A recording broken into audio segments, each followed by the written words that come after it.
నమస్కారం ఘంటారావానికి స్వాగతం. ముందుగా ప్రధానాంశాలు. పుదుచ్చేరితో పాటు 4 రాష్ట్రాల్లో మోగిన ఎన్నికల నగారా. బంగాల్లో ఏప్రిల్ 23, 29న 2 విడతల్లో పోలింగ్.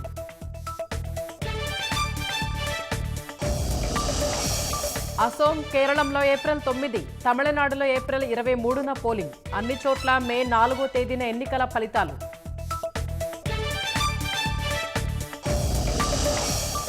నీతి నిజాయితీతో కావూరు రాజకీయాలు చేశారన్న సీఎం. అలాంటి నేతను కోల్పోవడం తెలుగు జాతికి నష్టమని వ్యాఖ్య.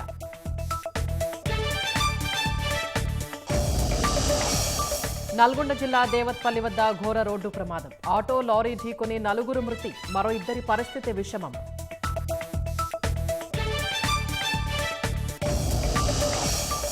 హార్మోజ్ నుంచి యుఎస్, ఇజ్రాయెల్ నౌకలకు అనుమతి నిరాకరణ. ఇతర దేశాల చమురు ట్యాంకర్లకు అడ్డంకులు లేవన్న ఇరాన్.